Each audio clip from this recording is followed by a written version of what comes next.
Self-love in a scroll, how social media shapes our body image. What if I told you that every time you scroll, you lose a piece of yourself? That might sound dramatic, but by the end of this video, you'll understand why it's not. Because what you're really comparing yourself to online might not even be real. Let's talk about it. The scroll trap. Welcome to the comparison machine. It happens to all of us. You're lying in bed after a long day. You open TikTok or Instagram to relax. And 5 minutes in, you've already seen a fitness influencer with rock-hard abs, a model with flawless skin, a stay-at-home mom who somehow bakes perfect sourdough and has a six-pack. And you're in sweatpants, eating cereal at 11 p.m., wondering if you're behind in life. Here's the kicker. They're not showing you real life. They're showing you their highlight reel, with filters, lighting, posing, angles, and maybe even cosmetic tweaks they won't talk about. But your brain, it doesn't know that. It just knows that what you're seeing looks better than you. And your inner critic? It's wide awake. The psychology behind the scroll. Let's get into the science for a second, because this isn't just about feelings. This is proven psychology. Social comparison theory. Coined by psychologist Leon Festinger in 1954, this theory explains that we determine our own self-worth by comparing ourselves to others. But here's the problem in the digital age. Back then, we compared ourselves to a small circle.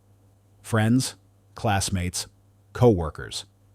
Now, we compare ourselves to millions of people, carefully curated, digitally enhanced, and often sponsored. Dopamine and addiction. Every time you see a perfect body or a glow-up, your brain releases a little dopamine, the reward chemical. That's why scrolling feels addictive. But it comes at a cost. You're constantly exposed to unrealistic standards. Your brain begins to believe that perfection is normal. You feel less than by default.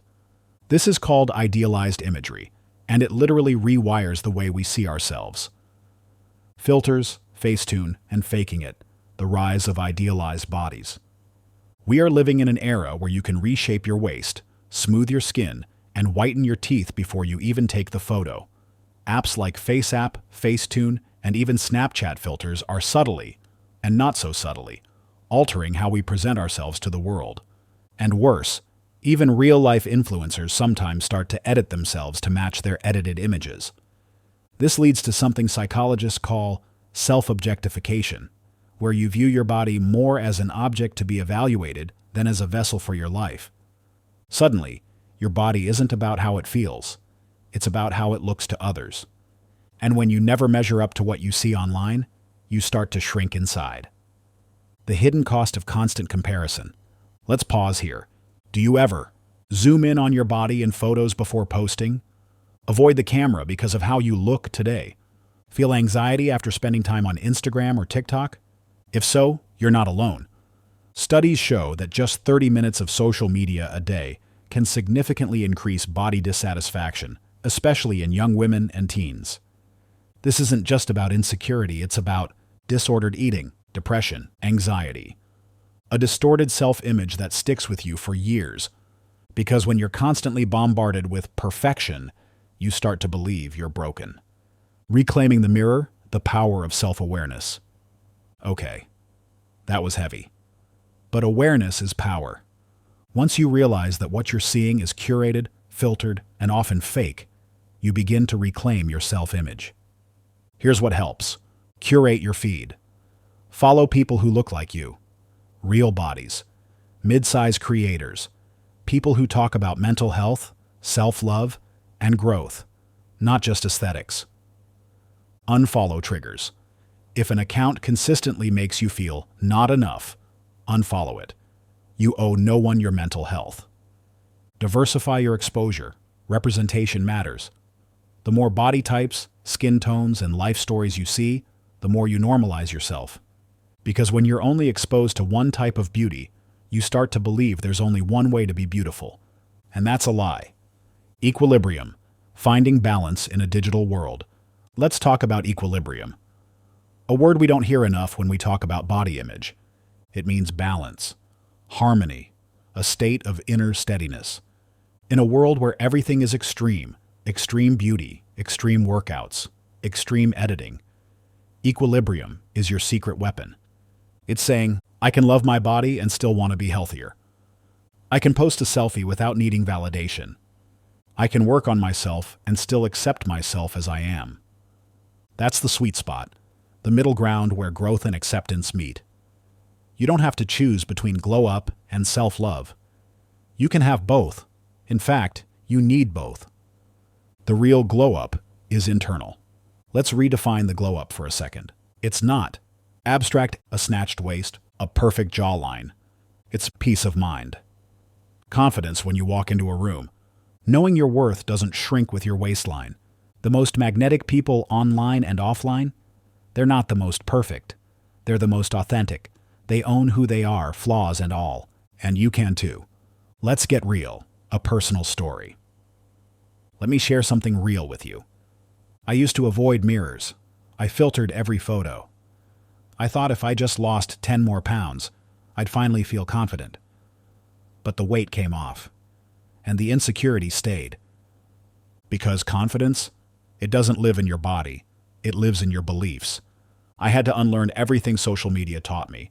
I had to rebuild my self-worth from the inside out. And that's when things finally clicked. So if you're still waiting for the perfect version of you to start loving yourself, don't. Start now. The imperfect version is more than worthy. You deserve to take up space. You don't need to shrink to be loved.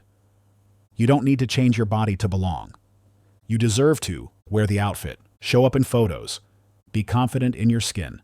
And most of all, you deserve to take up space, online, in conversations, and in your own life. Final thoughts. The scroll doesn't define you. Here's what I want you to remember. The next time you find yourself falling into the comparison trap while scrolling, pause. Breathe. Remind yourself, what you're seeing is not reality. Your worth is not up for debate, and your body is not the problem. You are a whole person, worthy, radiant, powerful, even when your feed tells you otherwise. Now I want to hear from you.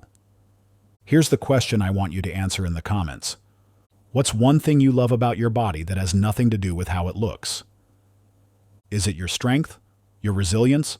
The way you hug people? I want to know. Let's fill this comment section with real, powerful self-love. If this message resonated with you, consider sharing it with someone who needs the reminder. Let's make the scroll a safer place, one post at a time. You're not alone. You're with us. We're weMind, a growing space for self-awareness, mental health, and meaningful conversations in the noise of the internet.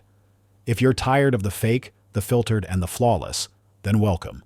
You're in the right place. Subscribe for more honest takes, deep dives, and empowering content that actually feeds your mind. And before you go, tell us in the comments, what's one thing you love about your body that has nothing to do with how it looks? We'll be reading every single one.